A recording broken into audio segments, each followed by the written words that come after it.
Урматтуу мекендештер, кадырлуу мусулман бир туугандар, баарыңыздарга жараткан Алла Тааланын тынчтыгы, саламы, мээрими, ырайымы жана берекеси болсун. Алла Таалам баарыбызга жакшы күндөрдү, жакшы түндөрдү, жакшы дос кошуналарды насип кылсын. Жаман түндөрдөн, жаман күндөрдөн, жаман дос кошуналардан Аллахым баарыбызды сактасын. Туугандар, бул ааламды жоктон Алла Таала өзү бар кылган. Башка эч ким эмес. Алла Таала өзүн тааныштырууну жакшы көргөн, ошон үчүн ааламды жараткан. Бул ааламды Алла жалгыз өзү башкарат. Башкарууда эч бир шериги жок анын. Бардык чечимди өзү кабыл алат Алла Таала. Ааламдагы эң улуу нерсе Алланын зикири. Ва зикруллахи акбар. Алланын зикири өтө улуу. Бардыгынан чоң, бардыгынан улуу. Алланын зикири. Жаралган сиз, биз. Алланы эстеш үчүн жаралганбыз да өзү. Жараткан Алла Кур'анда «Я айюхалладина аману зикруллаха зикран катира».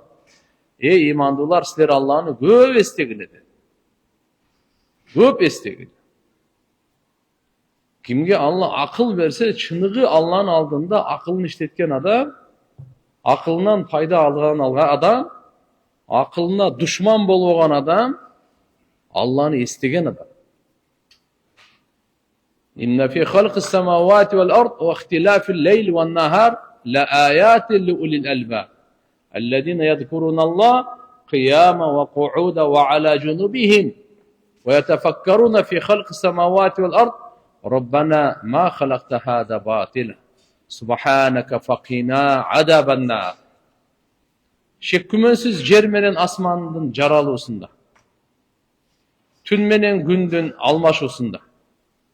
Akıl eğeleri üçün ulu belgiler var. Akıl eğeleri kimdir dese, alar jaratkan Allah Taala'nın istegenler. Ellezine yezkurun Allah kıyaman, turup da isteyken, qu'ud, oturup da isteyken, ve ala junubi, jatıp da isteyken, Allah Taala'nı oturup bas yürse daha zikir kıladı eken, otursa da Allah Taala'nı zikir kıladı eken, can başlayıp jatıp da Allah'ını zikir kıladı eken, jana oy жүргүзүшү деген. Жер менен асмандын жаралуусунда ой жүргүзүшөт экенди айтат экен. О жараткан Алла, сен буну бекер жараткан жоксуң. Бул күндү, айды, жылдыздарды, караңгы түндү, бул жарыктыкты сен бекер жараткан жоксуң. Бекер жаратуудан сен аруу затсың, таза затсың. Ошондуктан биздин суранарыбыз дозоктун отунан бизди сакта деген аят. Allah Taala Kur'anda "Fadkuruni adkurkum vashkuruli ve la takfurun." Pendelerine kayırılıp aytып атат, силер мени эстеп жүргүлө.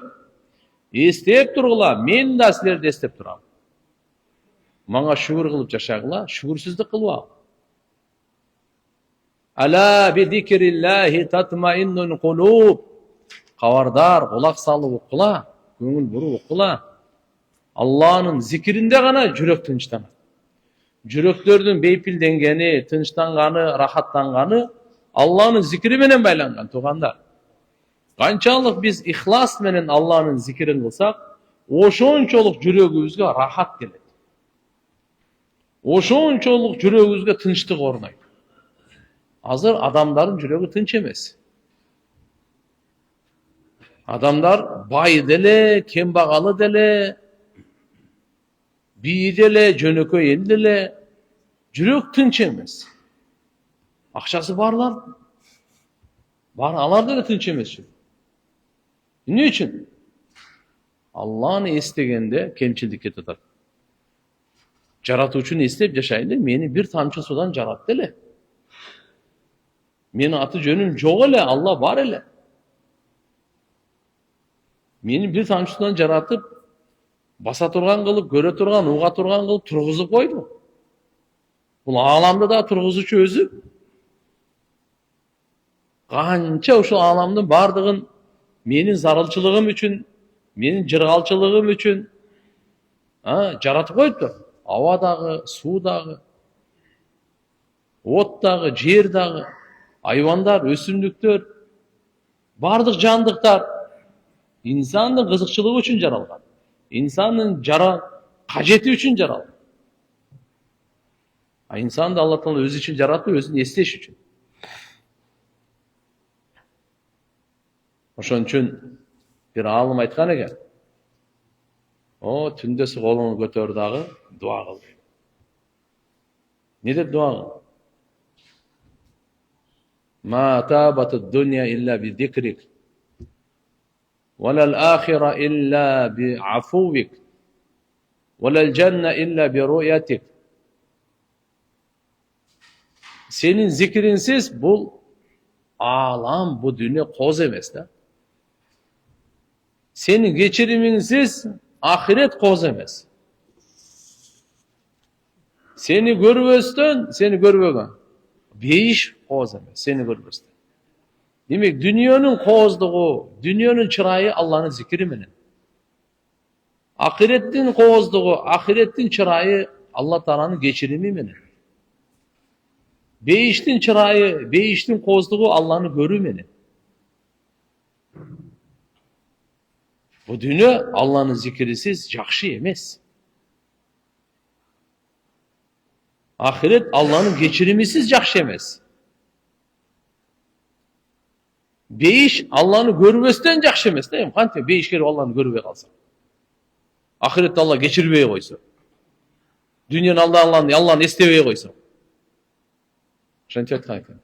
Samihhum. Adamları geçirip koyuver. Ve safihhum. Adamlardan yüreğini tazalap koyuver. Alar dele ahiretke getip otat, biz dele ahiretke getip otabız. Nahnu ve hum rahil. Bardığız getip otabız. Adiletli günge getip otabız.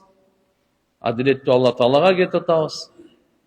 Şonun için tuğandar, gelinizler barыбыз жараткан Allah'ını esteydi. Kantip esteybiz? Mına hadiste gelip otat. Afdalu zikri la ilahe illallah ve afdalu dua elhamdülillah.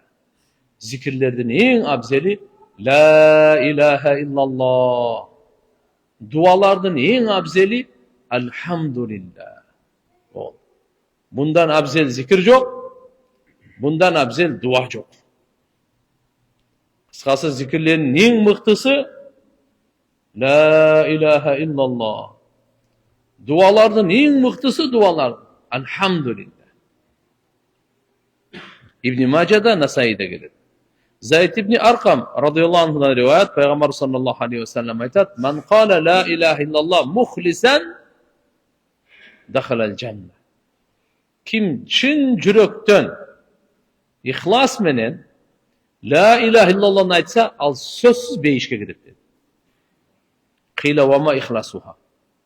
Peygamber aytat, kim ihlas menen la ilahe illallah'ını aytsa, söz beyişke gidip. Peygamberimizge soroo berişti da, bu ihlas menen degen sözüңүздүн manisi ne bu? İhlas menen aytsa deydi. Anın manisi ne? Peygamber sallallahu aleyhi ve sellem aytadi, "Qal an tahcizahu an maharimillah." Bu kalima oşol aytkan adamdı aram nerselerden toktatсын deydi. Uşu kalimanın ihlası eken. Demek hurmatly jamaat, biz bilip aldık bir bolot la ilahe illallah kalima. Ulu söz. Uşunun ihlası var. İhlası kaysı eken? Aram nerseden toktatsa. Emi siz özüңүzгө, men özüme soro bereyim. Uşu kalima, ulu kalima. La ilahe illallah meni aramdan toktatatабы же жок? Eğer de toktatatsa, anda sizde kalimanın ihlası var.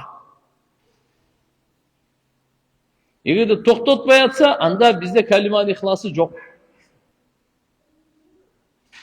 Aramdı karagandan, aramdı uqqandan, aramdı süylөгөндөн, арамды жегенден, арамды кармагандан, арам жака баскандан, арам ойлогондон, арам каалагандан. Бул калима бизди арамдан токтотуп атабы? Эгерде токтотуп атса, демек калиманын ихласы бар. Кимде калиманын ихласы болсо, ал сөз бейишке кирет деди. Ман кала ла илаха иллаллах мухлисан дахалал жанна. Ким ихлас авалында, ихлас менен калиманы айтса бейишке кирет.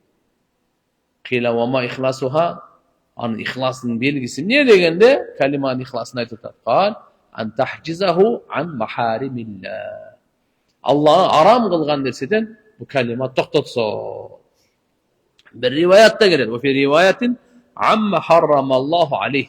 Аллах ага арам кылган нерседен токтотсо. Демек тугандар, жөн эле тил менен ла илаха иллаллах Мухаммад расул айтып койгон бул баш экен, аягы эмес, максаты эмес, акыйкаты эмес экен бул. Bunun акыйкаты арам нерседен токтотуу экен. Эми аз караңыз, мына канча мусулман бар, ушу калиманы айтып жүрөбүз баарыбыз. Канча арамдан токтоду.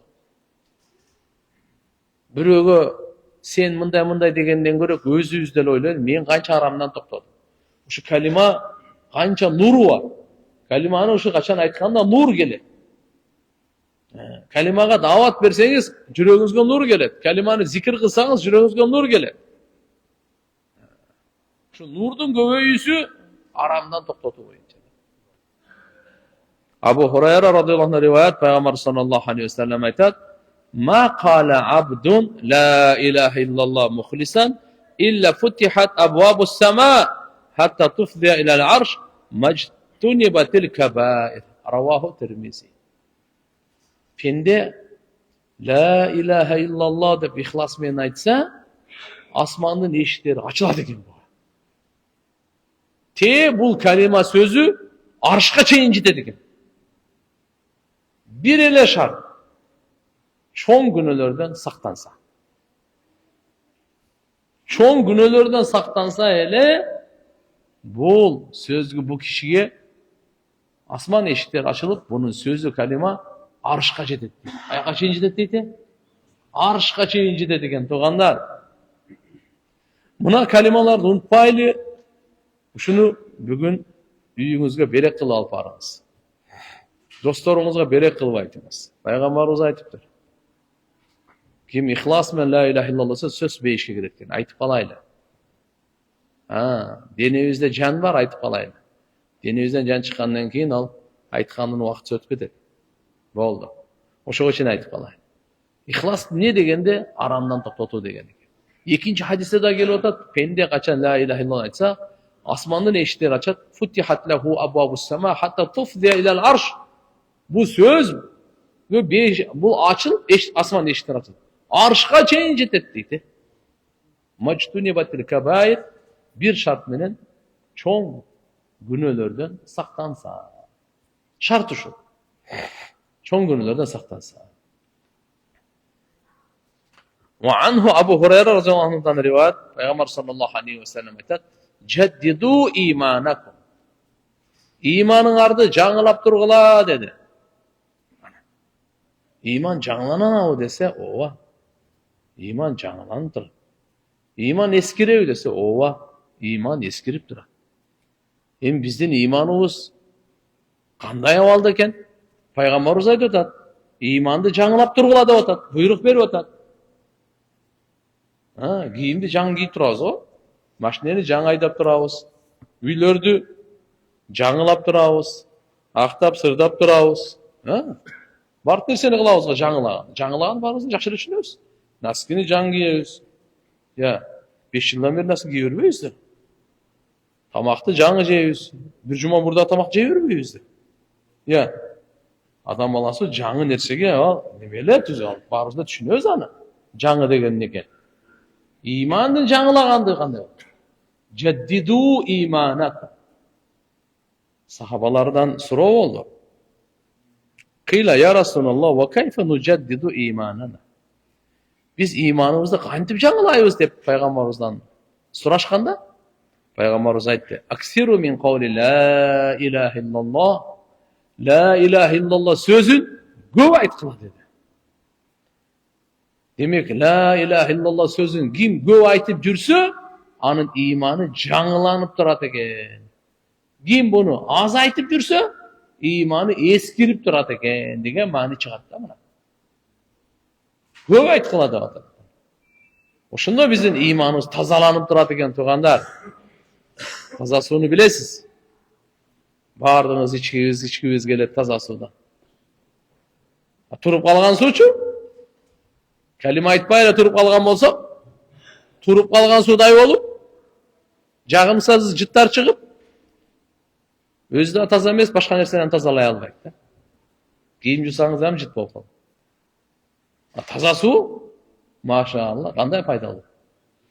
Кудум ушундай туугандар, келиңиздер, пайгамбарыбыз айтып коюптур, иманыңар тазалап тургула, жаңылап тургула. Кантип жаңылайбыз, кантип тазалап турабыз дегенде, ла илаха иллаллахны көп айтып. Ya'la ibn Shaddad aytadi: "Haddasani abi Shaddad ibn Aws va Ubadat ibn Samit hadirun yusaddiquhu." Shaddad ibn Aws degan men atam bana jana Ubada ibn Samit hadis bayan kıldı deydi. Ubada ibn Samit joşa tasdiqtab tur deydi, bar ele deydi. Mınday deptir da. Kunna inda Nabi sallallahu aleyhi ve sellem. Shaddad ibn Aws aytadi, bir jolu Peygamberimizin aldında tursa, Peygamberimiz aytdı: "Hal fikum garib?" Sizlerin arаңарда garip var o deydi. Ahlü kitap. Bunda çaytganda kitap ehlilerinden arаңарда var o ya yok mu degan söz. Jöötler, Hristiyanlar var o dep soradı da. Arаңарда jöötler, Hristiyanlar var o dediler. Kulna ya Resulallah. La. Aramızda yok dep aytdı. Fa amarana bi galqil bab. Peygamberimiz buyruk verdi, eştijab kılanda dedi. Ve qala Peygamberimiz aytadi, eştijab kılandan keyin irfa'u aydiyakum ve qulu la ilahe illallah. Kolуңарды көтөргүлө дагы la ilahe illallah dep aytkыла dedi. Farafa'na aydiyana sa'atan. Biraz vakitga çeyin biz kolumuzu götürüp durduk deydi sahabalar. Summa qala, andan ki Peygamberimiz aytdı: "Elhamdülillahi Allahumma innaka ba'astani bi hadhihi al-kalima ve wa'adtani 'alayha al-cennet ve innaka la tuhliful mi'ad." Bardık maktu Allah'a olsun. Ya Allah, şekkümünsün sen meni uşul kalima menden jiberdin bu dünyaga. Jana sen bana vada verdin, uş kalimaga beyişti. Elbette sen vada karşı çıkpaysın dedi. Summa qala ala abshuru fa inna Allah qad ghafara lakum. Ey men sizlerge suyunçulap koyayım mı? Allah sizlerden günahı geçirdi dedi de. Mana Aws ibn Aws, Shaddad ibn Aws radıyallahu anhu aytadi. Peygamber sallallahu aleyhi ve sellem'den aldığında turatelek, Peygamberimiz soradı: "Hal fikum garib?" Sizlerden arаңарда Jöötler, Hristiyanlar yok bu? Ise yok dediler. Anda eştijab kılan işte. Kolуңарды götürürler dedi. Koldu götür. Aytkıla dedi la ilahe illallah dedi. Koldu götürüp durup la ilahe illallah dedi. Biraz götürüp durup aytıp durduk. Peygamberimiz aytadi: "Allah'a maktu olsun. Ya Allah, uşul kalima menen sen beni jiberdin bu dünyaga deydi. Peygamberimiz Muhammed aleyhisselam dünyaga şu kalimani alıp kelgen, la ilahe illallah'ını alıp kelgen tuğan. Jana vada verdin deydi. Uşu yeminle uşu kalimaga. Ne dep kim aytkan bolsa beyişke kirsen deydi. Bana sen vadaga karşı çıkpaysın dep atar. Andan keyin sahabalar aytadi: "Men sizlerdi kuşkavarlap suyunçulap koyayın. Allah günahlarını geçirdi" dedi. Allah günahlarını geçirdi. Ravahu Ahmad bi isnadin hasan. Bu hasan hadis. İmam Ahmad rivayet kıldı. Umar radıyallahu anh rivayet aytadi: "Sami'tu Rasulullah sallallahu aleyhi ve sellem yaqul." Peygamberimizden bunday dep aytıp жаткан uqqam deydi. "İnni la'alamu kalimatan la yaquluha 'abdun haqqan min qalbihi fayamut ala dalik illa harama 'alan nar. La ilahe illallah ravahul hakim." Men uşunda kalimani bilem. Qaysi bende uşunu жүрөгүнөн акыйкат деп билип айта турган болсо, соң ошонун негизинде дүйнө менен коштошсо, ал сөз ага дозоктун оту арам болот. Ал калима кайсы десе ла илаха илlallah. Туғандар, мына жерде пайғамбарымыз саллаллаху алейхи вассалам айтып отқаны фаямут ала далик. Бүгін айтып, ертең айтып, Құдай сақтасын, бір жыл айтып, 10 жыл айтып, дүниеден қайтайын дегенде айтпай қойған болса, шатақ. Дүниеден қайтып отқанда, ошо ала фаямут ала далик дегені, кәлиманы айтып, ошоның үстінде өлсе дейді да. Ошого дозоқтың оты арам екен. Алла ошо дозоқтың отын арам қылып кеткен, бүтті. Бұл дозоқтың оты бұға арам, все. Бирок шарт не болду? Шарт туғандар өлгөнгө чейин айтса. Эми бирөөгө 10 жылдан кийин өлүм келет, бирөөгө 1 жылдан кийин өлүм келет, бирөөгө 20-30, бирөөгө 40-30, дагы ким канчага баары бир күнү келет. Бирок ошого чейин биз тилибизди айтып жүрөйлү, көндүрүп жүрөйлү, тилибизди адаттандырып жүрөйлү. Тилибизден оңой эле дем алгандай эле чыгып турсун ла илаха иллаллах. Дем алгандай чыксын биздин.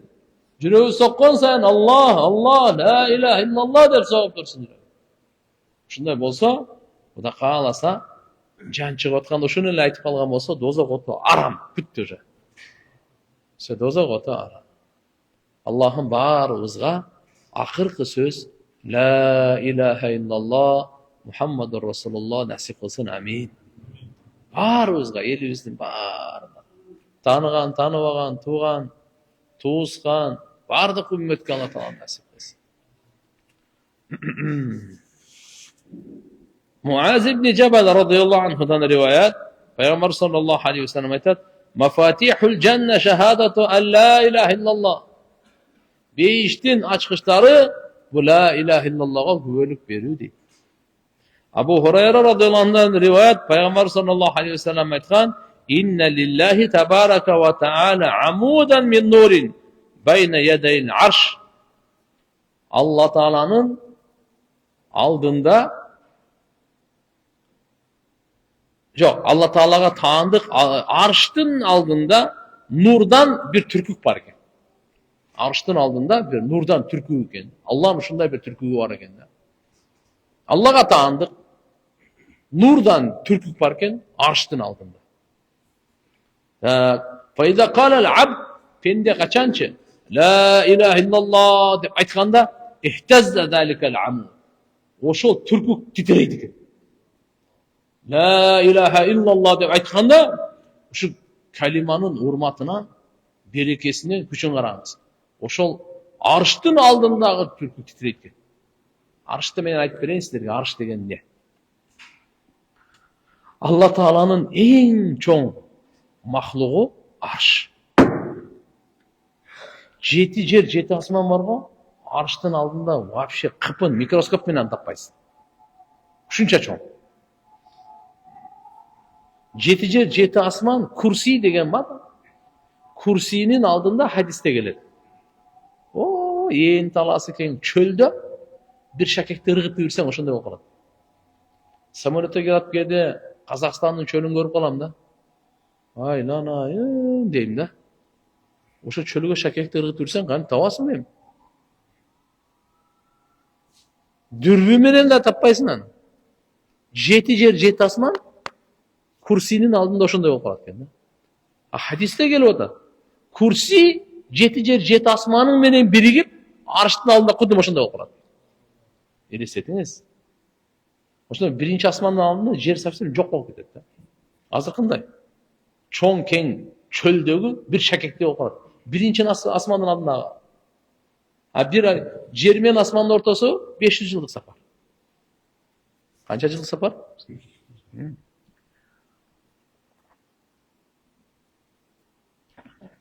500 yıllık safar. Birinci asmandan ikinci asmanga çeyinде 500, 2, 3, 4 her birinin aralığı 500 yıl safar. Her birinin aralığı, her birinin mesela ikinci asmanın aldığında birinci asmanın 7 jermeni birigip durup keng çöldögü şakek başlap kaldı. Her bir ucunda. Siz buna galaktikanın elestetiyorsunuz mu? Galaktikanı elestetseniz qanday? Gün bizge bu nereden sezilgeni menen 15 milyon kilometre uzakta. Кичинекей кезиңизде ушул шатыга чыгып кармак алайын десам деп ойлойсуз го? 15 milyon kilometr. 15 milyon. 1 milyon da emas da. Milyon da söz ketadi de. O yerden quruq qancha? 40 ming. 40 ming kilometr. A svettin skoro sveta da bor. 300 ming kilometr sekundga ketadi.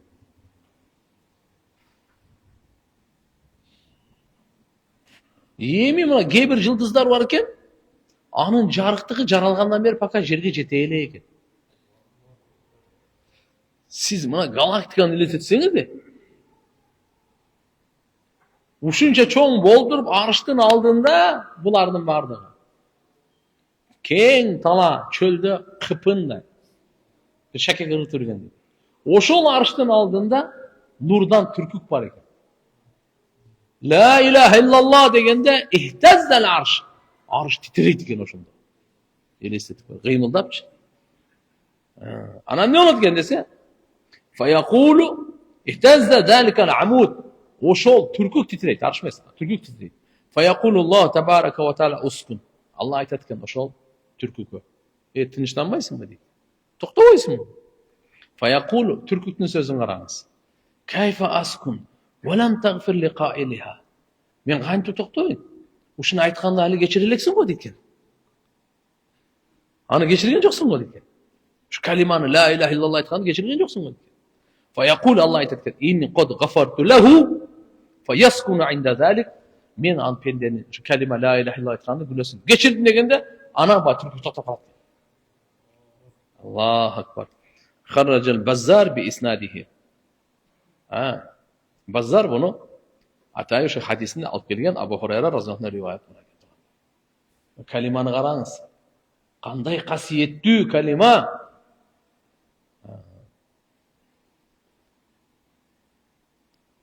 Kharraja Abu Ya'la bi isnadihi an Anas radhiyallahu anhu. Qala Rasulullah sallallahu aleyhi ve sellem Peygamber aytgan bunday depçi. Ma min abdin qala la ilahe illallah fi sa'atin min leylin aw naharin. إلا طمست ما في الصحيفة من السيئات حتى تسكن إلى مثلها من الحسنات. Kaysi pende tünü olsun, gündüzü olsun la ilahe illallah aytты mı? Anın amal defterinin günölөр öçürülö degendagi kança gün öçürse oşunça soğuk oruna жазылат deydi. Mına kalimanın bayağı bizde göz var, bırak kadırı yok degендей. Gözün kadırın körden sonra deydi da. Gözün kadırın kimden sonra? Körden sonra. Biz aytalıp aytkenmiz. Bari bir aytalıp aytkenmiz. Kör aytkanday aytalıp aytkenmiz. Gözün kadırın şu göz aziz görбөгөндөн sonra al aytalı. Men jakында Maksat degen bir men atımda Maksat. Bir tanış jigit bar. O köptön beri görle gelem. Ana ошол Menin gözüm aziz, gözüm görбөйт. Damla nikemi kıyıp eresmi degende. Meyli de bana 3. mikroyum. Uluto var o. Barsam aldağı göz azizge üylönüp attır. Özünün gözü da görбөйт, üylönüp atkan ayalının gözü jubayı da görбөйт. Anlaşıl jadana keyin nikesini kıyıp berem. Ayabay men wagtym karadım ben bardyk işe toktottur jok uşu. Gözü görбөйм. Mine bale bolsa da uşulardan birinci baram go dedim bardımda. Barıp atay tiyaktan demen otkan. Ana damla ben siz tanıyayım deydi. Bunday tangalıp alım. Ana aytып başladı. O esingizde özür dostumuz barlığı o şakta ben işte iterlem go munda. Men prosto gözüm görçüle deydi. Ana keyin görбөй kaldı deydi. Damını dedi. İmanı var balada. Ya Allah'a şükür dedi damla. Men içine bu dünyanı görgöm, azı görбөйм deydi. Biroq men ayalım başa görgön emes bu dünyanı. Men go bir görüp ana görбөй kaldım deydi. Oşoga şükür kılıp otar. Ayalı вообще hiç kim görgön jok deydi. Tulgandan beri görgön emes deydi. Kızıl emne bilbeyt. Jaşil, sarı. Siz altı Mercedes jönde sülö da sadır. Samolyot munday bolat dep, uy munday bolat dep. Ya. Göldün öňü munday bolat, kardın öňü munday bolat dep otasın. Fioletowy degen mınanday bolat, oranжевый munday bolat dep. Alar da bir tüs. Кейбіреулер айтып отыр ғой. Черно-белый. Жоқ, черно-белый емес, bir түс. Урду тілінде мындай сөз бар. Анк нехихе, жахан нехихе дейді. Кимдин көзі жоқ болса, аға алам жоқ дейді. Көзі жоқ, арманды айтканда, şu bir эле көрүп алсам болду, все. Ошого мен разы эле. Bir көрсөм şu дүйнөнү кандай экенин. Siz biz 24 saat görüp uşuğa şükür kılmadık. Ya Allah sen kanday bağ jetkis nemat verdin. Bugün men bolor bolboğan akçağa sana nalıp bolor bolboğan dünyöge uşuğa nalıp mağa bergen joksun, mağa bergişliге bergen joksun dep şükürsüzlük sözlerini söylep atar. Bolbosa Allah Taala sizge bizge akça menen bağlanmay turgan. Milyardın жетпеген мынандай берип атат. Бирок тилекке каршы азыркында башында айткандай, көздүн кадырын көрдөн сурап. Бул имандын кадырын иманы жок. Аллах акбар. Эртеге түбөлүктү бейиштин чечими, түбөлүктү дозоктун чечими чыкканда билесиз да. Кандай экен бунун кадыры? Бул калиманын кадыры La ilahe illallah. Jönököy söz emes tuğan. Allah'a ant içip aytayım. Uşunça hadiste hazır okuduk. Allah'ın arşının aldığındağı nurdan jasalgan türkük titrep atkandan keyin bul kalimaga asmandın eşikteri açılıp tüp-tüz arşka jetip atkandan keyin ya болгондо ошо түркүк ушу калиманы айткан адам күнөөсү кечирилелек ошого чейин мен токтобоймун деп титиреп тургандан кийин Allah geçirdim, büttü degen анан токтоп атат. Ne деген kalima bu? Бардык пайгамбарлар ушу kalima үчүн келген. Ушу la ilahe illallah'ны жеткириш үчүн келген. Бардык пайгамбарлар мынандай айткан. Ya kul ya yuhannas. Kulu la ilahe illallah. Kulu la ilahe illallah. Tuflihu. Ey adamlar la ilahe illallah degiler. Kutulasınlar. Dünya ahiretin baktısızlığından falah davasınlar, iyiliğe jetesiniler, baktılı olasınlar. La ilahe illallah deyin. Peygamber işte. Ya yuhannas, ey adamlar, kulu la ilahe illallah. Aytkıla la ilahe. Aytınızlarçı. La ilahe illallah. Peygamberimizin buyruğu ki. Aytkıla la ilahe illallah. Aytkıla. La ilahe illallah. Aytıda tuflihu. Men ayttık ana ne unutmayagı. Ayttım ana çönteke dolar düşkün jok bu. Peygamber diyor tuflihu. Dünyanın ahiretin baktısızlığından kutuldum. Akşam menen çeşilbey turgan masala çeşilет. Акча чечпейт көп нерсе. Биздин мебизде только азыр акча чечет болуп калган. А жерде ден соолукту, иманды, өлүмдү, кабырды, пилсиротту, ахиретти, бейиш тозокту акчаны чечпейт. Тугандар, мынакей Алла субханаху ва таалага чексиз шүгүрлөр Аллахым өзү бизге түшүндүрсүн акыйкат. Bunun kadırını öz düşündürsün. Biz imandуу үйдө туулуп алдык дагы. Жөн ha degende эле бизге калима Алла Таалам берип койду. Мен 2011-жылы Францияга даватка барып калдым. Анан Францияга даватка барып калсам, ошол жерде түп тамыры татарга аралашып кетет экен. Бир француз İslam'da kavul algan kişi менен сүйлөшүп калдым. Сакалы бар, даватка чыгып жүргөн. Бир канча жыл болуп турган иманга киргенинечи. Эсимде жок канча жыл экен. Бир топ жыл болгон. Бекем. Сүйлөшүп отуруп алдык, манча-мынчалык кишини арабча неме кыла деген аз-маз. Сүйлөшүп түшүндүрө алат да эми өзүнүн сөзүн анан кийин. Бир маалда көзүнө жаш алып. Ошо дават бердим. Көзүнө жаш алып деп аябай кызыкчадай болуп кетти. Эми сезесиң да. Анан кийин не болду десем айтат. Менин атам Bu la ilahe illallah'ını bilbey ötüp etti. Apam bunu bilbey ötüp etti.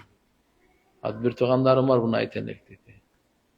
Hay hay hay, atam ahirette ayakta bolat eken. Apam ayakta bolat eken. Kadırın oşalar bile diken de. Anan men qarap turib biz şunu oynanıp da koyup ya. Kichine bir oynanıp da koyup ya. Qarachi. Al ahiretini oynap atat, atam ayakta bolat, apam ayakta bolat, men ayakta bolam dep. Mana. Allarga kalimasi yok ketken deydi. Maňa Allah Taalam kalima bir jana şükür kılıp alta, şu meňa bergen. Birok jürekde güýüt bar da. Seni töregen ene bu kalimany aýtpay ketken bolsa. Seni çoň etken, oşonun belinden, bel susdan gelgen ata kalimany aýtpay ketken bolsa. Muna o hakikatty Allah düşün. Kadyrdy oşo biletken da. Biz hadi bunun kadırı geldik doğanda. Şu için inşallah şükür kılayla Allah Taalam güýt berer. Tabarani'nin rivayetinde, Bayhaki'nin rivayetinde gelir. İbn Umar radıyallahu anh'dan oğunuz. Kâle Resulullah sallallahu aleyhi ve sellem leyse ala ehli la ilahe illallah vahşatun fi kuburihim ve la menşerihim. Ve ka'anni andur ila ehli la ilahe illallah ve hum yankuduna turab an ru'usihim ve yekuluna elhamdülillahillezî edhebe annel hazan. Ve fi rivayetin Tabarani leyse ala ehli la ilahe illallah vahşatun indel mevt ve la indel kabr. La ilahe illallah'ını aytkan adamga kaburda korkunç bolboyt deydi. Kayra tirilgende de korkunç bolboyt. Peygamberimiz aytат, men görüp duram deydi. La ilahe illallah'ını aytkan adamlardı hazır görüp turgandayım deydi. Alar kaburdan tirilgende başındagı topraktardy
деген дуаны оқыңыз.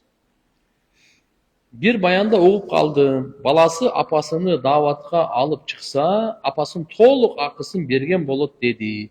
Ошол жөнүндө маалымат берсеңиz рахмат. Жок, мындай маалымат жок. Бул жок нерсе. Толук акысын берди деп мүмкүн эмес.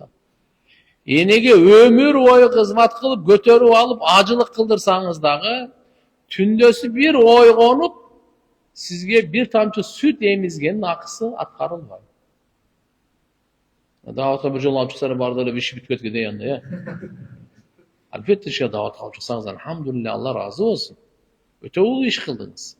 Туура жолго салганга аракет кылып, бунун пайдасын эч ким четке кага албайт. Бирок эненин акысы ушу менен берилип бүттү деген андай эмес. Азан айтылгандан кийин канча убакыттан кийин намаз окулат? Азан айткандан кийин эми ошо уккан, азан уккандан кийин сыртта даарат алып келип, ошогончо убакыт. Мисалы, ислам мамлекеттеринде азан айтылгандан кийин бир 10-15 мүнөт убакыт берет. Келип, нафиле окуганга, же даарат алгандар азан айтылгандан кийин соода сатыгын токтотуп, даарат алып келе калганга, багымдатта кээде жарым саат, 20 мүнөткө чейин убакыттар болуп калат. Азан айтып сразу эле кооматты баштай берген. Андай кылбаш керек да. Кичине мүмкүнчүлүк бериш керек да. Кичине 5-10 мүнөт туттурса өтө жакшы болот.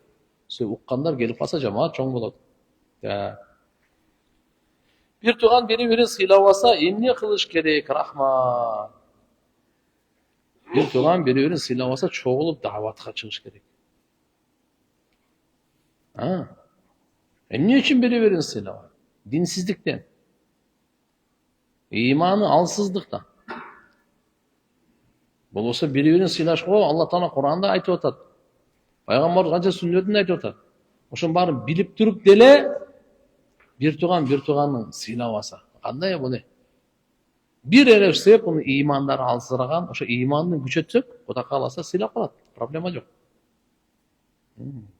Transformatorga o bir toktap gelseniz buna gelet de buna. Al jakta tok çok bolsa buna kayaktan gelet. Oşon üчүн o da kalasa bu bir-birini sıylagan özünçө öküm. İhlas menen sıylagan özünçө öküm. Саламатсыз, менин суроом мындай. Мен турмушка чыкканыма 6 жыл болду, балдарыбыз жок. Акыркы 1 жылдан бери кайненем менен кайнага абысыным менен катташпайт. Мага бычак такап, сен ким элең деп мени үйдөн кууп салышты. Кайнагам жашообузга керилишип атып, азыр жолдошум менен квартирада жашайбыз. Бирок мени көңүлүм калып калган. Кайненем да мени жактырбай эле кайнагам менен абысынымдын сөзүн сүйлөй берет. Эмне кылсам болот? Ойлонсом ажырашкым келет, кыйналам. Эмне кылсам болот? Эмне кылыш керек эле? Мындай ар бирибиз өзүбүздү оңдогондо ниет кылайлы. Ишенимибизди, пейлибизди, ибадатыбызды, каалообузду, оюбузду эгерде биз оңдосок, оңолуп кетет. Иштин баары өзүбүздөн. Биринчи башталат өзүбүздөн. Анан ошондо өзүңүздү оңдогондо дагы башкалар тийишип, ушундай туура эмес зулумдук кылса, сиз ага кыжалат болбоңуз. Алла Таала бейкапар эмес. Сиз жакшылык кылып, ал жамандык кылып аткан Алла Таала унутпайт эч качан. Сизге жакшылыкты арттыра берет. Сизге сабыр кылганга туура келет, сабырдуулуктун улуу соогун аласыз. А тигини Алла Таала жакын арада ордуна коет. Жакшылыкты түшүнбөсө. Бирок сиздин жүрөгүндө жакшылык кемибесин. Устат азыр машиналарга доверенность жазып берсеңер, 2000 сом беребиз дегендер көп болуп жатат. Ошого барып жазсак шарият жолуна туура келеби? Мынаны эми бизе мыйзамда карап көрүңүз, ошо мыйзам туура келеби, билбейм, мен жакшы билбейм мен муну. Доверенность жазып 2000 сом анан тияк. Эгерде мына биздеги өзүбүздүн мыйзамга туура келе турган болсо проблема жок. Туура келбесе болбойт. Түндө уктоого жатканда эле чочуп кете берем. Эми уйкуга кетсем, бирөө туруп, бирөө түртүп жиберип, чукурга түшүп кетип, ойгонуп кетем. Эмнеге андай болот? Көптөн бери ошондой бир түрдүү нерсени көрүп, чочуп ойгонуп кете берем. Ошонун себебин сизден сурайын дедим эле. Мен муну себебин билбейм, себеби негизги күнөөлүү болот да. Күнөөнүн себебине ушундай жаман түштөр келе баштайт. Адам өзү түз жүрбөй, адам өзү таза жүрбөй, күнөөдөн сактанбагандыктан. Ошон үчүн сиз күнөөдөн сактаныңыз, саркы кечки пайгамбарыбыздан айтылган дуага бекем болуңуз. Аны издеп таап жаттаңыз. Амал кылыңыз ишенип. Капырлардан жөт, дарыланса күнөө болбойбу. Балам ооруп бир врач таап, дарыланып аттык эле. Буюрса жакшы болуп баратат. Арам нерселер берилбейт. Өзүмдү палестиналыктардын алдында күнөөкөр сезип жүрөм. Жо дарыланса болот да. Дарыланса болот. Мамиле кылса болот. Аларды дос тутса болбойт. Менин кайнагамдын аты Мухаммад Али, баламдын аты Нур Мухаммад деп койду мамам. Эми кайненем жаман көрүп атат бизди. Кайнагаңдын атынан чакырасыңбы? Башка ат коюп алмаштырабыз деди.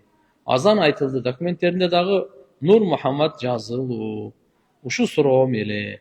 Кайненемдин сөзү туурабы? Мамам мени боюмда бар кезде өзү карап жүргөн. Ооруп аткам ал кезде. Аягына чейин лечениямды жасап карады. Ошого мамама ат тандаганда уруксат берди. Мамам дагы башка атка алмаштырбайм. Мен койгон аты менен калат деп айтты. Эмне кылсам болот? Суроомо жооп берип койсо сураныч. Мунаса кылыш керек. Эки одагыйлар талашып калса жакшы болот. Нур Мухаммад жакшы. Тиги кайнаңардын аты Мухаммад Али, бул башка эле ат да. Туура биздин мисалы кыргыздарда машалла атын атабай, өзүнүн урматчысы менен чакырып, пананчанын агасы, пананчанын иниси, болбосо пананчанын жолдошу дегендей кылыпчы, тергепчи. А бирок Мухаммад Али менен Нур Мухаммад эки бөлөк ат. Эч кандай проблема жок, жакшы эле ат. Көрө берсин. Мен түшүмдө бейиш жана дозок көрө берем. Эмне кылсам болот? Бейишке умтулуш керек, дозоктон качыш керек. Бейишке жакшылап даярданыш керек. Ассаламу алейкум, ассалам. Көздүн айланасында эмес, ички бөлүгүндө калы барлар бирөөгө катуу тарынбашы керек деген чынбы? Ушул тууралуу айта кетсеңиз. Мен буну билбейт экенмин. Өзү баарыбыз эле бирөөгө катуу тарынбашыбыз керек өзү. Көзүндө калы барбы, калы жокпу? 3 күн тарынса болот, 3 күн. 3 күндөн ашык болбойт. Ассаламу алейкум, ассалам. Сөйкө тагынбай намаз окуса болобу? Гусулдары толук өтөбү? Кандай сөйкө тагынбай намаз окуй берсин, проблема жок. Эгерде гусул карап сөйкө болсочу, аны кыймылдатыш керек. Кыймылдабаса алып туруп, даарат алганда гусул алганда алып коюш керек. Хотя бы ордунан жылдырып, ордуна суу жеткириш керек. Калып кетпеш керек, Саламатсызбы? Саламатчылык. Кыямат кайымдын белгилери. Чөлгө чөп чыгуусу, аялдар төөлөргө окшоп калуусу, бийик имараттардын курулуусу дейт го. Ошол жөнүндө кененирээк маалымат бере аласызбы? Аллахым ыраазы болсун. Кыяматтын кичинекей белгилери өтө эле көп. Мурунку сабактарда айтып бергенбиз. Чоң белгилеринен 10 деп айтылды. Азыркы сиз айтып аткан кичинекей белгилер.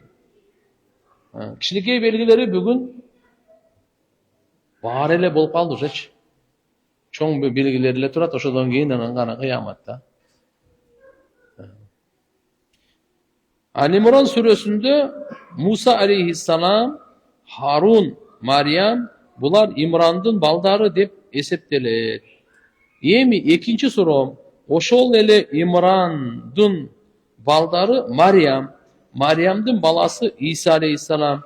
Бул кандай болуп калат? Ушуга түшүндүрүп берсеңиз. Муса пайгамбардын атасынын аты деле Имран, Мариям энебиздин атасы деле Имран. Эми Имран болуп калса эле экөө атасы бир деген мааниде эмес да. Муса пайгамбар менен Мариям энебиздин ортосунда о бери эле бир 2000 жылдын нары тээ болуш керек. Узакта мөөнөт. Муса пайгамбардын атасынын аты Имран. Албетте буну Ал-Имран сүрөсүндө мына сиз айткан Муса пайгамбар, Харун, Мариям эне булар мисалы Имрандын балдары деп айтылбайт. Имрандын балдары деп айтылат. Албетте неме бар? Я ухта Харун деп келет. Мариям энебиз ушундай деп атаган. Харундун карындашы. Сен атаң жаман адам эмес эле, апаң зынакор эмес эле. Sen bul balаны kayaktan alıp geldin dep Maryam enebizge jala jabышканда жөөттөрчү. Bolsa Allah Subhanahu wa Ta'ala'nın kalоосу менен atasız İsa Peygamber törölgön. Maryam enebiz turmuşka çıkan emez. Nike kıyıp baş koşup anan törölgön emez. Yoksa sırada da kızlar ayta keteyim.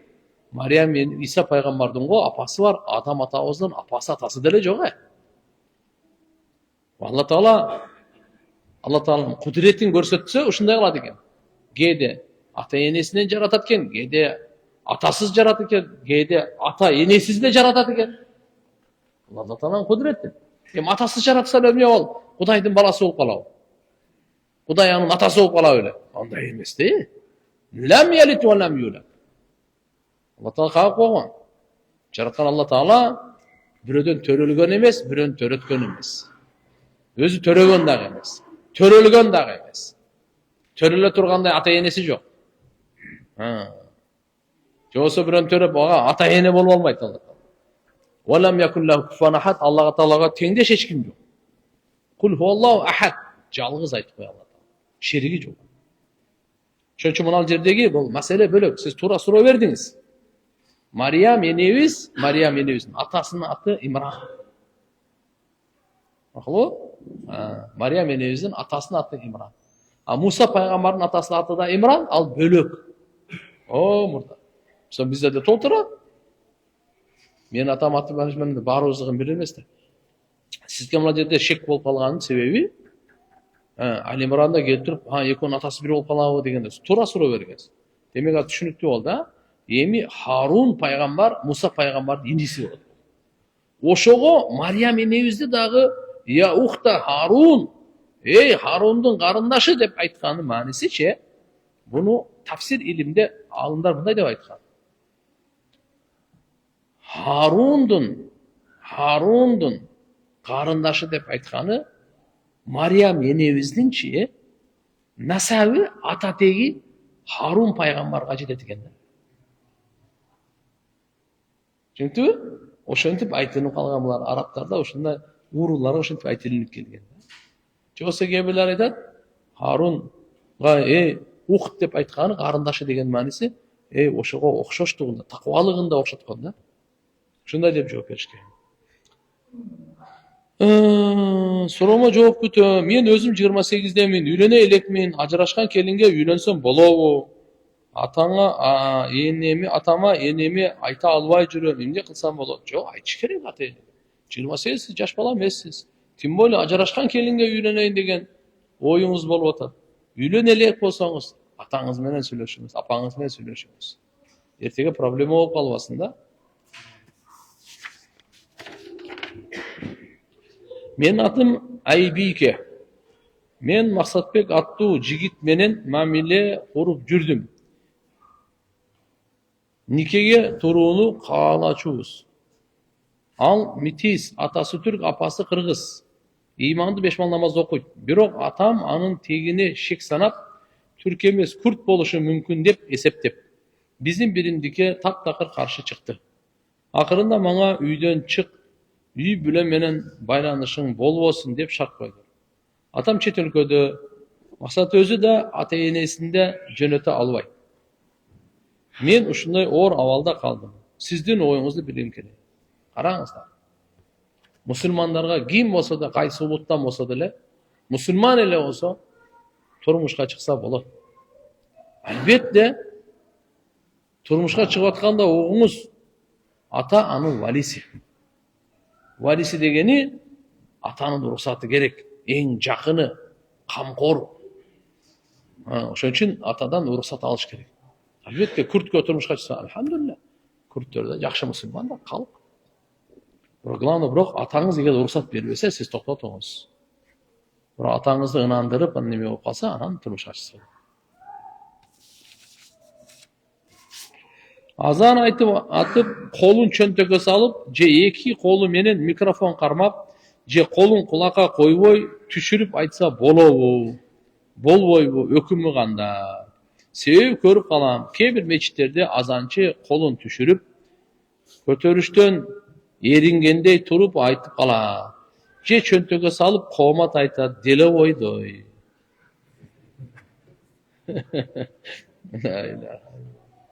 Жок, азан айтканда мына эки сөмөйдү кулагыбызга салып коебуз го. Бул катуу чыксын дегенде мааниде. Зарыл эмес. Кээ бирлер кулагы мындай кылып айтат. Кээ бирлер мындай кылып айтат. Кээ бирлер айтканда жөн эле туруп эле айтат. Кээде микрофонго карап айтат. Азан айтылганга булар эч кандай тиешеси шарт жок. Жөн азыр микрофон доор болуп калды. Мурда микрофон жокто, үн катуу чыгыш үчүн кулакка мына эки сөмөйдү салып туруп, ана катуу кыйкырат. Эми азыр микрофон мындай кыйкырасың, звукту көбөйтсөң эле кыйкырат да. Туурабы? Ошон үчүн мындай айтып койгон жакшы. А бирок албетте чөнтөгүнө колун салып айткан кичине болбойт. Өзүңүз айткандай деловойдой деп башкаларга кичине мындай боюн көтөргөндөй сезилип калат. Андай кылбаш керек. 25 күн мурда атабыз каза болду эле. 54 жашында. Мүрзөсүн тепселенди кылбай тосуп койсок болобу? Атын жазып, эмне менен тоссок болобу? Анан арча отургузуп койсо зикир айтып турат дейт. Ошол чынбы? Алла биринчи райымын алсын, ахиреттин кайрылуу кылсын атаңыздын. Мүрзөнүчү эгерде жалгыз атаңыздын эле мүрзөсү болсо тосуп койсоңуз болот. Тебеленди болбосун. Эгерде ошол көрүстөн бейт мүрзөлөр башка да адамдардыкы болуп сыртынан тосулган болсо, анын өзүн тоскондун кажети жок. Көрүстөн өзү мында тосуп коюш керек. Мал тияк бияк тебеленди кылбасын да. Анага арча отургузганын кереги жок. Эң мыкты мүрзө сахабалардын менмин деген жаткан мүрзөсү пайгамбар саллаллаху алейхи вассаламдын шаарында. Карасаңыз, үстүндө бир таш бар же эки таш бар болду. Бир таш эркектики, эки таш аялдыкын билдирет. 10 миңден аша сахаба бар. Бардыгы мындай төп-түз балыктын немесинде болгон. Эч кандай бир нерсе кылынган эмес. Акылбы? Албетте мисалы эгерде ушунчалык эле жазып деле теге эле койсоңуз болот, анан көрө аркасынан жакшы кыла берсеңиз болот. Бирок шариятыбыз деле бизде ханафи мазхабта уруксат берет. Ошо өзүнүн аты жөн паланчан баласы паланча, паланчан кызы паланча, мынча туулду, мынча өлдү деген жазганга. Бирок бисмилля жазылбайт, аят жазылбайт. Жөн эле как белги катары. Вакыт барбы? 5 минут бар. Мен сизден бир чоң өтүнүчүм бар эле. Менин таятам азыр Ош шаарында, курагы 80ден өтүп калды. Аллага шүгүр, ден соолугу чың, намаз окуйт, бирок көздөрү көрбөй калган. Сиздин убактыңыз тар экенин жакшы билем. Бирок мүмкүнчүлүк болсо зыярат кылып, дуа кылып койсоңуз жакшы болот эле деп ойлодум. Себеби карыянын көңүлү да көтөрүлөт, ахиретте да пайда болот. Албетте бул менин жеке өтүнүчүм. Сиздин убактыңызды алганым үчүн кечирип коюңуз. Алла таала иштериңизге береке берип, өмүрүңүздү uzartsın. Амин. Рахмат байланыш үчүн. Мени качан иншалла бир өзүм менен бүгүн деле сапарым бар. Азыр Кудайым буйрса, анан да бир өтүп калсам, Кудай кааласа, аракет кылайын. Унутуп калбасам өзүнчө. Сура иблис жинби же периштеби? Жок. Бул абул жин. Жиндерден булар. Кана минал жин. Куранда ачык эле келет. Бул периште эмес бул. Периштелер менен аралашып жүрүп, аларга сабак берип, ошон үчүн баягы буйрук бергенде бардыгы сажда кылды иблистен башка. وَإِذْ قُلْنَا لِلْمَلَائِكَةِ اسْجُدُوا لِآدَمَ فَسَجَدُوا إِلَّا إِبْلِيسَ أَبَى وَاسْتَكْبَرَ وَكَانَ مِنَ الْكَافِرِينَ деген аят. Периштелерге буйрук бергенибизде сажда кылгыла адамга дегенде барды сажда кылды иблистен башка. Ал жүз үйрүт баш тартты да капырлардан болду дейт да. Бирок бул дегени периштелерден деп түшүнүп калбаңыз. Ошонун арасында жүргөн эле. Ошон үчүн жалпы буйрук берилген. Атак бул абул жин. Жиндердин адам атабыз. Мынакей. Бардык адамдардын эң атасы болсо, бул болсо иблис, мына жиндердин, жин шайтандардын атасы ошол. Сура ачык айкын аяттарды жамаатта, жыйында, отурганда аяттарды айтып, мисал катары Курандагы окуяларды бөлүшсө болобу? же дамыналар эле Куранды сөз кылса болобу? Кыска нуска жооп. Рахмат. Жо болот. Маанилерин жакшынакай жаттап, аятын окубай эле ушундай мааниде келет экен деп айтсаңыз боло берет.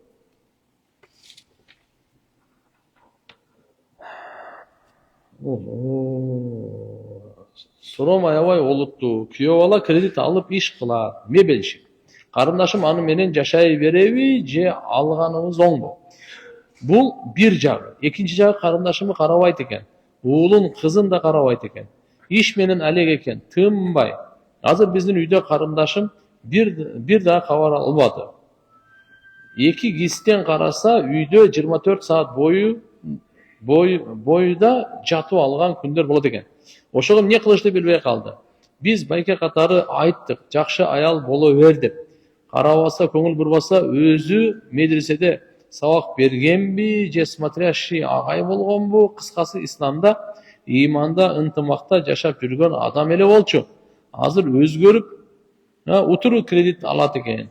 Ата-энесине да, бир туугандарына да алдырыпты. Эми аялына алдырайын десе, карындашым бияка келе берди, жок деп. Эми эмне кылуу керек? Кеңеш, сунуш пикириңиз болсо айтсаңыз. Сураны жазакалла хайран дуа кылсаңыз, сабыр кылып атабыз, оңолор де. Уже 3-4 жыл болуп атат уланууда. Карагыла. Эми кредит жакшылыкка алып барбайт өзү. Бул адамды нервиндери жеп бүтүрөт. Эски ооруларды күчөйтөт. Кайрадан жаңы ооруларды пайда кылат. Жалатчылык, финансовый кулчулдук да бул. Ошон үчүн мүмкүн болушунча андан чыкканга аракет кылсын. Анан силер иншалла баягы сразу ажыратып албай, түшүндүрүү иштерин жүргүзгүлө, сыйлап, жардам берип, эко турмушун улантып кетсин да, эң жакшысы. Менин такыма тааныштарым бар, бирок государственный налогту төгүшпөйт. Төксө да жарым-жартылай кылып эптеп бүтүрөт. Ушуга кандай карайсыз? Бишкекте машина абдан көбөйдү. Айдоочулар сигналды өтө көп басып, адамдарды чочутуп, тынчын алып жатат. Ушуга насаат айтып коюңузчу. Жок, налогтор төгүш керек деп. Налогторду топтон төгүш. Менин оюм ушул. Аны эми айдоочулар сигналды чынында баспаш керек. Мен деле бүгүн пайкадым. Биз кече эле Европадан келдим да. Бир сигнал укпадым. Мен коюшу бир жума жүрдүм. Ал жерде 7 жылдап жашагандар айтат, сигнал бар, чуккан эмеспиз дейт. Тынчында сабыр бар экен да. Бизде сабыр жок да. Кичине бар лежачий полицейский өтөйүн деп калсаң, аркада сигнал басат. Али учуп өтүш керек бе? Сабыр кылып бизге өткөзөт да. Светофор эми эле жашыл күйдү. 1, 2, 3 деги чектүү болбой эле аркадан сигнал да. Билбейм, бизге маданият качан келет билбейм. Мында карап, Европада субханалла плюс минусу көп, эки жактан теңчи. Бирок ала турган, үйрөнө турган пайгамбарыбыздын өтө көп сүннөттөрү бар. Эң бир оңойун айтайын. Барсак, саат 9-10до көчөдө эч ким жок. Булар каякта? Уктап атышат. Эрте укташат экен, эрте турушат экен. Мына пайгамбардын сүннөтү. Куптандан кийин уктаң деген да. Окудуң намаз куптан, тез уктан. Бекер айтып атам. Анан бизде азыр мен сабакта өткөндө аз билбейм атам. Южный магистралда өтүп баратсам, 11 жарымда чыгып атып элек кой баягы күнү заран. Машина толо пробка. Жашоо эми башталды. Бишкекте эми башталды. Ошон үчүн билбейм, мына нерсени биз азайтпасак, эң жакшы түнкү алгачкы уйку ден соолукка дагы, динге дагы бардыгына жакшы экен да. Саарлап, бодрый турат, жакшы ишке кетет. Ама сигналды токтотой эле. Тополоң кылып берет, арсындап. Аны кээ бирлер да орда телефон сүйлөшө берет, сигнал бермейинче да укпайт ал. Аркасындагычы. Ошол жактан аракетин кылайын. Суром эмес, сунуш бар. Мечиттин адеби боюнча кетет. Ката жери болсо оңдоп түзөп коерсуз. Алгач караңыз, баары отурдубу же сырттан киргендер болуп атабы? Баарыбыз да отурган экен. Эгер кирип атса, анда кийинчерээк окуңуз. Баары отурушкан болсо окуңуз. Мечитке киргенде эң жакшы байланыш Алла менен болгон байланыш. Андыктан телефондорду өчүрүп, же үнсүз абалга оодарып коелу. Экинчиси, азан айтылганда жым болуп угуп кайталап отуралы. Азан учурунда сүйлөө макрух го. Сооптон кургалтабыз. Üçüncü bolsa oturganda momун oturuş kılalı. Butu kıblaga sunbay, kıblagın karatbay, janıga же артына караталы уюп кетсе. Бирок чыдасак, ошол да сабырдуулук болуп ибадат сооп болот. Анан бирөө намаз окуп атса, алдынан өтпөйлү. Адашпасам хадис шарифте айтылган, эгер адам мунун зыянын билгенде канча жыл болсо да күтүп турганын абзел деп айтар эле деген. Туурабы? Барыбыздын аракетибизди баалаган Алла ибадаттарыбызды кабыл кылсын. Аз-аздан болсо да улантып турган амал жакшыраак амал. Туура айтасыз. Пайгамбар саллаллаху алейхи ва саллям адам намаз окуп атса алдынан өтпөгүлө. Ошо өтпөй 40 ошо турган жакшы болот деген. 40 жылбы, айбы, күнбү, аптабы, саатпы жаңы өтүп кеткенден көрө. Ошончо чоң күнөө да. Ал эми иншалла айтканыңыздын баардыгы орундуу. Амал кылышка Алла таала тофик берсин. Вакыт болду. Амин. Балдарга алып кетти анда. Билекчү. Кудай кааласа кийинки сабакта айтабыз иншалла. سبحانك اللهم وبحمدك نشهد ان لا اله الا انت نستغفرك ونتوب اليك. يا الله.